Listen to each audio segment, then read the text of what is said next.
There are thousands of DOS games. Most of them are terrible. I play one selected at random with a 20-minute time limit and record it live. This is the result. Welcome to the Bard's Tale.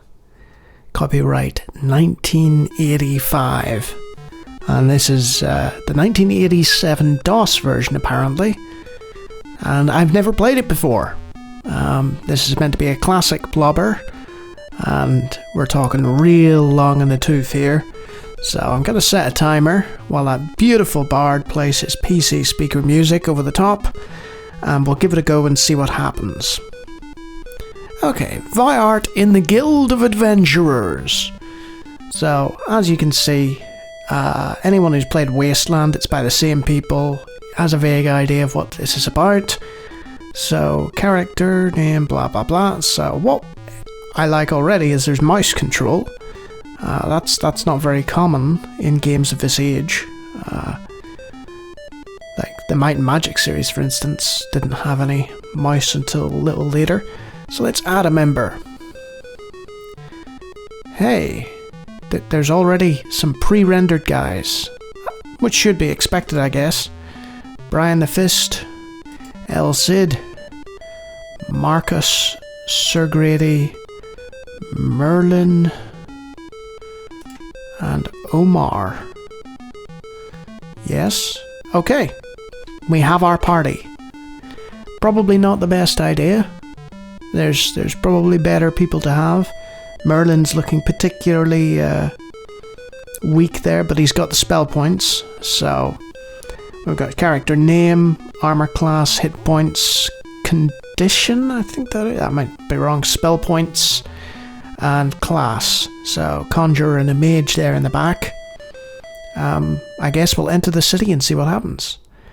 So this is Skara Brae. And looks like we can control it with the arrow keys and the mouse. Let's see. Yes, there is. Oh, that's nice. Look at that. There's actual sort of fully rendered motion. Now I wonder if that's from the original or whether that has been put in. Okay. Interesting. Empty building. You're in an empty building.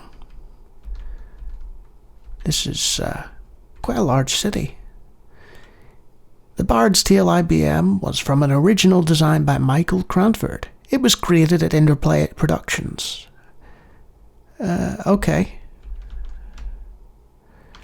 So is that just a credits house? What about in here? No, that's the credits house again. Okay. What about here? You're in an empty building. We're doing well here. And that's the Guild of Adventurers. So we sort of got circled around there. So the AG means Adventurers Guild. We can see all the adventurers out there. That is the credits room, which we've been in about 6 times now. And when you leave a building, you're immediately facing the other way. So let's go in here. Empty. Well, that is less than exciting. Empty. Interesting. Back doesn't seem to go back. It seems to sort of turn you around a bit. Empty. Empty. Okay, some barbarians have apparently decided they have taken exception to our raiding of houses. Will your stalwart band choose to fight or run? Let's fight. Okay. Brian the Fist has these options this battle round. Party attack? Well, I hope that means the entire party attacks, but we'll go with attack foes, just in case party attack means attack somebody in the party. El Cid. Attack foes. Hey, Marcus is a bard. Bard Song. Falcon's Fury. Sir Grady has these options. Oh, my voice went weird there. These options. Couldn't even do that again if I tried. He can hide in the shadows because he's a rogue. Okay, you do that. Merlin, how about you cast a spell? Mage Flame sounds good. Omar, you can also cast a spell, son.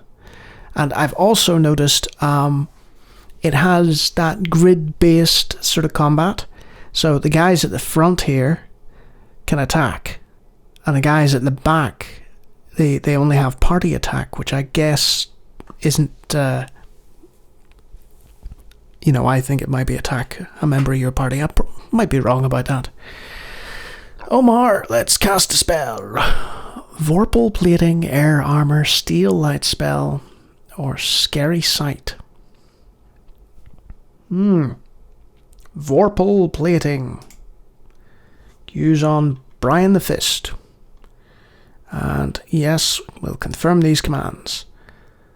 Barbarian hits Marcus. Well, that's not very nice. Barbarian hits Sid. That's not very nice either. Brian's taking an absolute hammering. As you can see, their condition is going down. El Cid swings at the Barbarian, hits him for 5 and kills him. Now at the other Barbarian...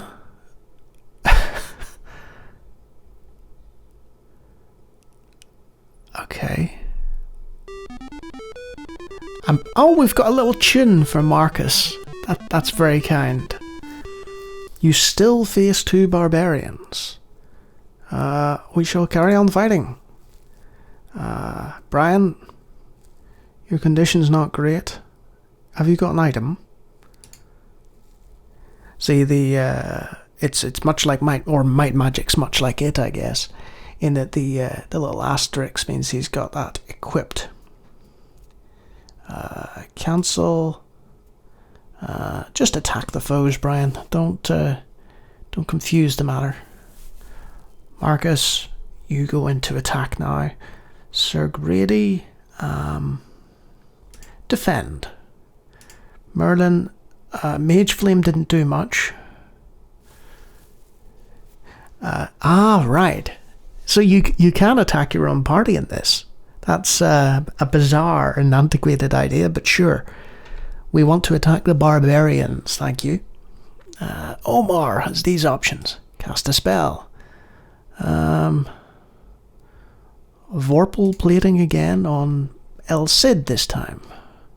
Let's see what happens. What? I probably hit the wrong button there. So that means I'll just do that all over again. Arcfire Barbarians. That's very outdated there.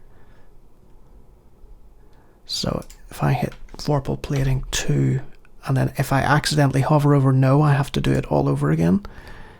Poor old Marcus, take a beating there. He's down to 8. Right, the barbarians seem to have a turn first there. They must have the initiative or something. Right, Merlin has hit the barbarian, and El Cid, good man, has knocked out another barbarian. 20 points of damage. Well done, Brian the Fist. Surely that's it. Surely it's over. Each character receives 100 experience points for valor and battle knowledge, and 22 pieces of gold. So that's the combat. Sweet. Now, if I wasn't horribly lost, that would help. There's the Adventurers Guild.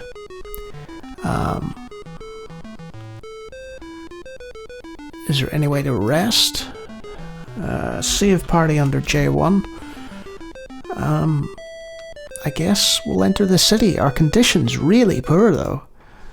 I'm thinking of Brian in particular here. He's struggling. 8 kobolds? No, we'll run from that.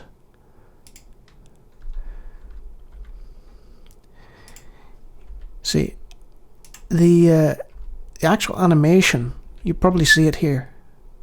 It's like it almost misses a step. See that building over there? It should take 2 steps, right? And suddenly it's there. That's a bit jarring from somebody who played the Might and Magic series. Let's lose to these magicians, shall we?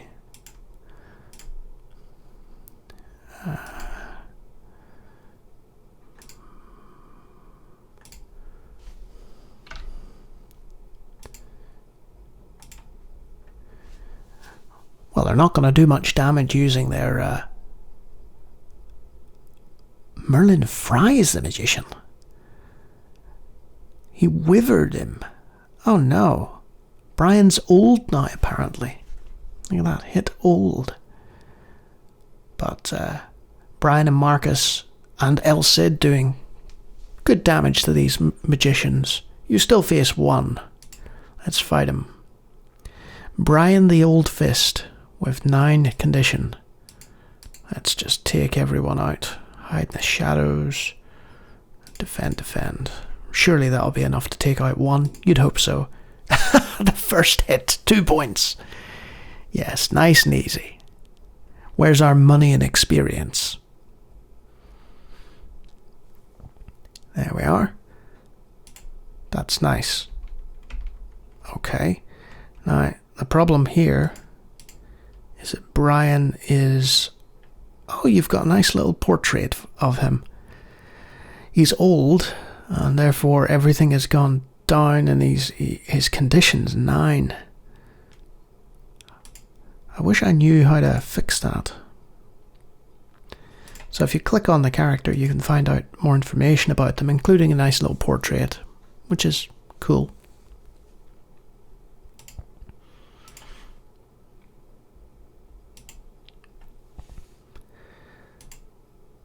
Marcus looks like the bard from the beginning. Sir Grady looks like a beggar, but he's actually struck big.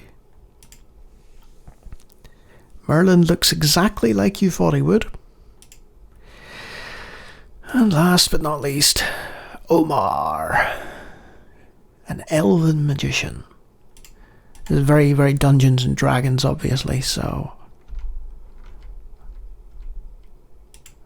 Again, I'm getting completely turned about here. Is there a map feature? No, there's not a map feature. So this comes from an era where you were expected to look at the maps, like actual physical maps, or make maps yourself. And this city's pretty big. It's an interesting starting place, I guess.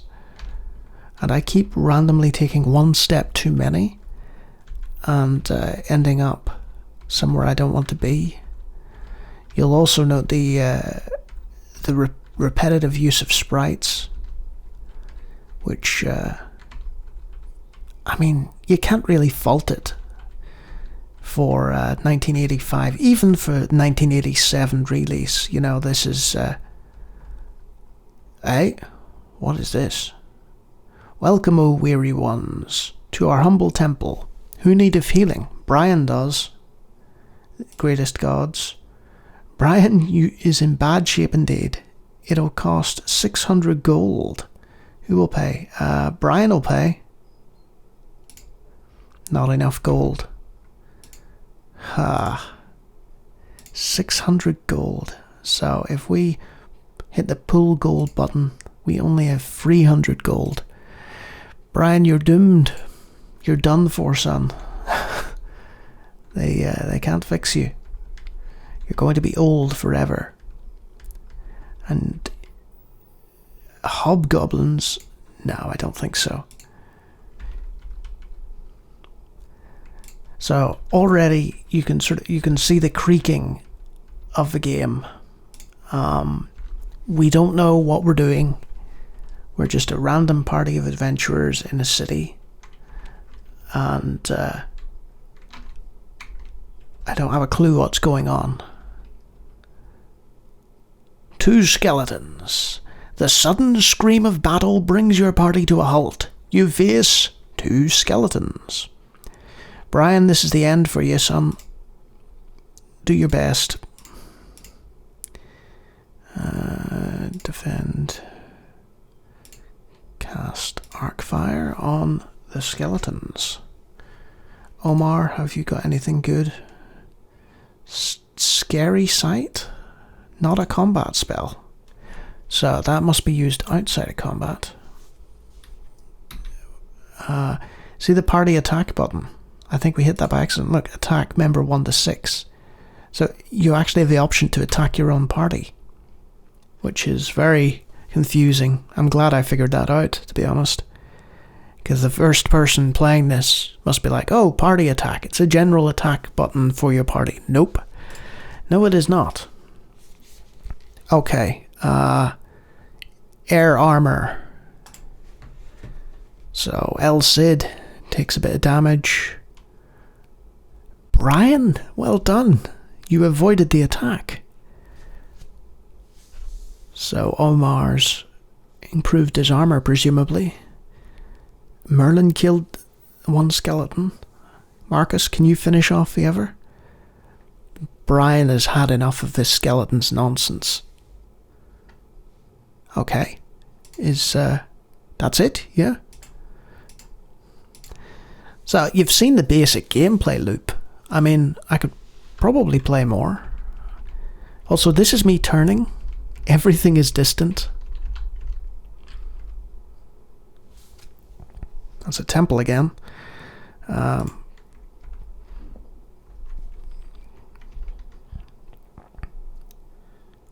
We keep getting attacked, but yeah, that's what the basic Dungeons and Dragons sort of style of game is.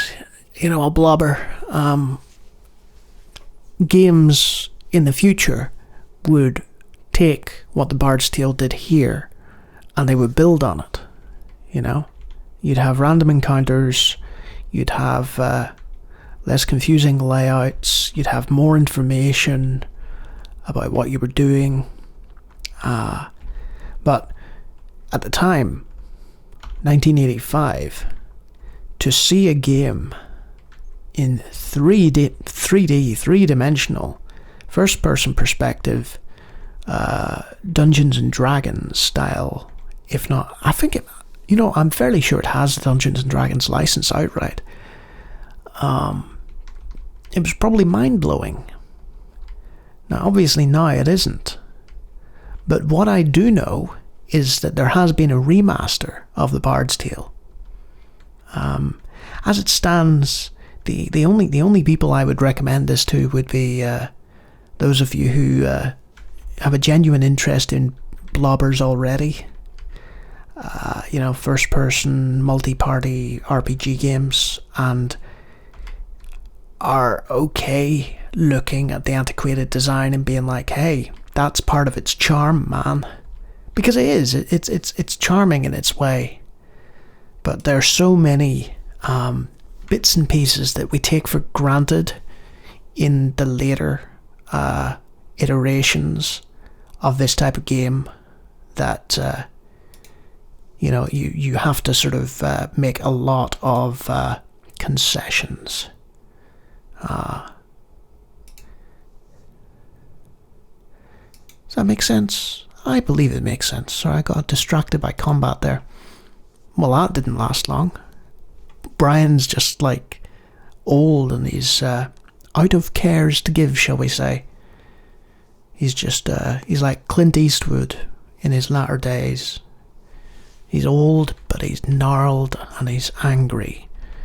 And he's not going to take anyone's nonsense. I think that's it, really. There's not much more to say about the Bard's Tale, to be honest.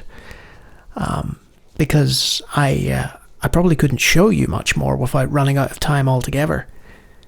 So, you know who you are if you like the Bard's Tale, or if you think you'd like the Bard's Tale. But like I was saying, it's worth checking out the remaster on Steam. I've heard that they did a decent job on it. They kept sort of the classic gameplay, but they updated the visuals and added a few quality of life sort of things here and there. And that's what it comes down to when playing an old game like this.